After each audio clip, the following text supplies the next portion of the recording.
அனைவருக்கும் வணக்கம். ஒருவரை அவருடைய தோற்றத்தையோ அல்லது சில தவறுகளோ வைத்து மதிப்பிடுவது மிகவும் எளிது.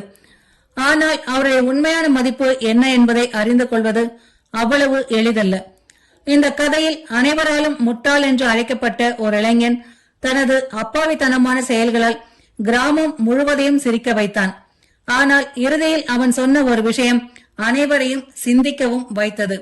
அவன் உண்மையிலேயே முட்டாளா அல்லது மற்றவர்கள் புரிந்து கொள்ளாத ஒரு மனிதனா என்பதை சிரிப்பும் சுவாரஸ்யமும் நிறைந்த இந்த கதை மூலம் தெரிந்து கொள்வோம். கதைக்குள் செல்வதற்கு முன்பாக எங்கள் சேனலை சப்ஸ்கிரைப் செய்து பெல் பட்டனை அழுத்துங்கள். எங்கள் கதைகள் உடனுக்குடன் உங்களை வந்து சேரும். வாருங்கள் கதைக்குள் செல்வோம்.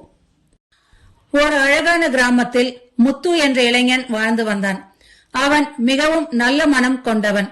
யாருக்காவது உதவி தேவைப்பட்டால் உடனே ஓடி சென்று உதவுவான். ஆனால் அவனிடம் ஒரு பெரிய குறை இருந்தது. அவன் கேட்பதை அப்படியே நம்பி விடுவான். யோசித்து பார்க்கும் பழக்கம் அவனுக்கு இல்லை. அதனால் கிராம மக்கள் அவனை அன்போடு முட்டாள் முத்து என்று அழைத்தார்கள். ஒரு நாள் காலை அவனது அம்மா முத்துவை அழைத்து, முத்து, சந்தைக்கு போய் 1 கிலோ உப்பு வாங்கி வா என்றார். முத்து மகிழ்ச்சியுடன் சந்தைக்கு சென்றான்.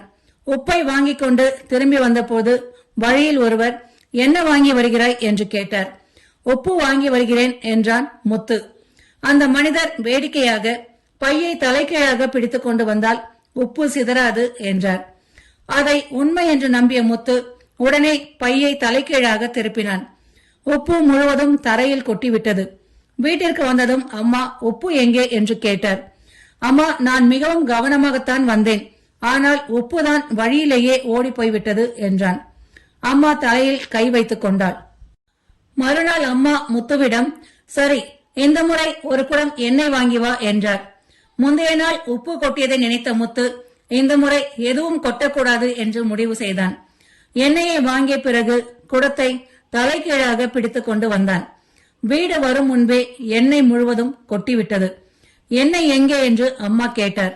உப்பை போல ஓடிவிடக்கூடாது என்று தலைகீழாக பிடித்தேன், ஆனாலும் இன்றும் ஓடிப்போய்விட்டது என்றான். சில நாட்களுக்கு பிறகு கிராம தலைவர் அவனை அழைத்தார். முத்து, ஒரு முக்கிய வேலை இருக்கிறது என்றார். முத்து மிகவும் மகிழ்ச்சி அடைந்தான். சொல்லுங்கள் ஐயா என்றான்.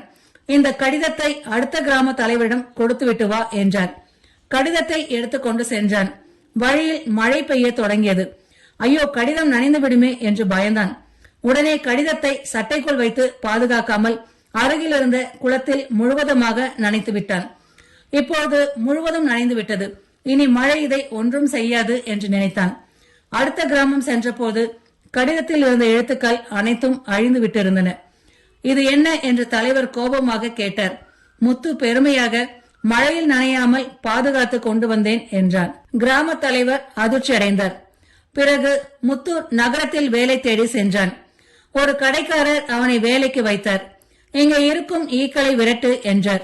முத்து மிகவும் பொறுப்புடன் வேலையை தொடங்கினான். சிறிது நேரத்தில் ஒரு பெரிய ஈ வந்து முதலாளியின் மூக்கில் அமர்ந்தது. இன்று உன்னை விடமாட்டேன் என்று ஒரு பெரிய கட்டையை எடுத்தான். ஈயை அடிக்க ஓங்கினான். ஈ பறந்து விட்டது. ஆனால் கட்டை முதலாளியின் தலையில் விழுந்தது. முதலாளி கீழே விழுந்தார். என்ன செய்தாய் என்று கோபமாக கேட்டார். முத்து அமைதியாக, ஈயை அடிக்க முயன்றேன், அது தப்பித்து விட்டது என்றான். அன்றே அவன் வேலை பறிப்போய்விட்டது. ஒரு நாள் அவன் மருத்துவரிடம் சென்றான். டாக்டர், எனக்கு ஞாபக மறதி அதிகமாக இருக்கிறது என்றான். மருத்துவர் எப்போது முதல் என்று கேட்டார். முத்து சிறிது நேரம் யோசித்தான். பிறகு எது எப்போது முதல் என்று கேட்டான். மருத்துவரே சிரித்து விட்டார். ஒரு நாள் கிராமத்தில் ஓட்டப்பந்தயம் நடைபெற்றது. முத்துவும் கலந்து கொண்டான்.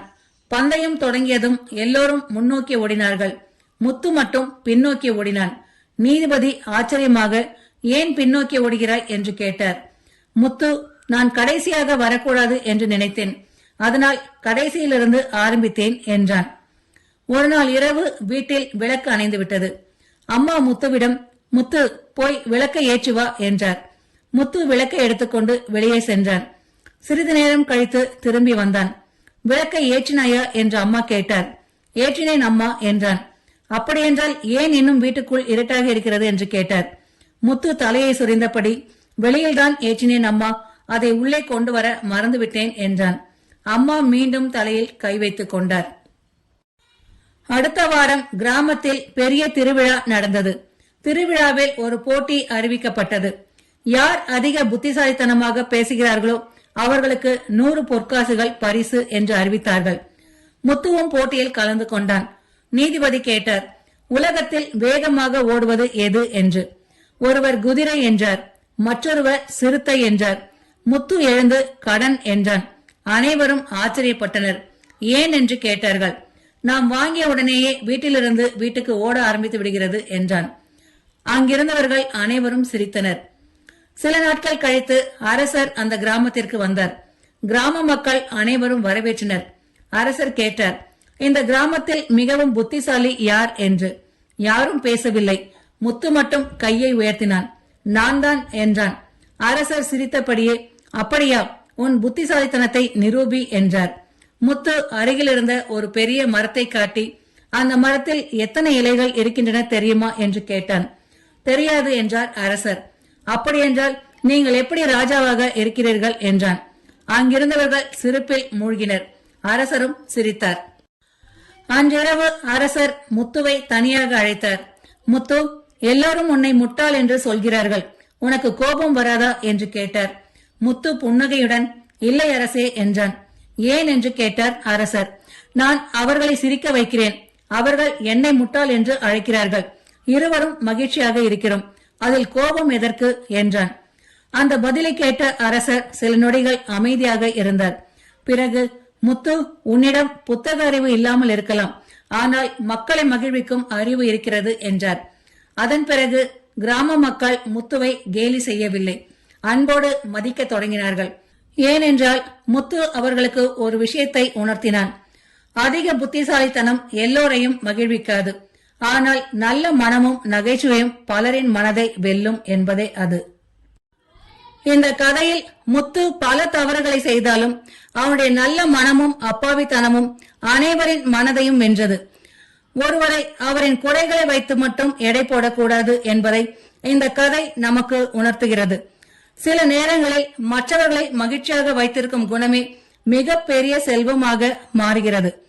அறிவு மனிதனை உயர்த்தும், ஆனால் நல்ல மனம் மனிதனை அனைவரின் மனதிலும் நிலைத்திருக்க செய்யும். இந்த கதை உங்களுக்கு பிடித்திருந்தால் லைக் செய்து நண்பர்களுடன் ஷேர் செய்யுங்கள். மீண்டும் இது போன்ற நகைச்சுவை நிறைந்த சுவாரஸ்யமான கதையுடன் உங்களை சந்திக்கின்றேன். நன்றி.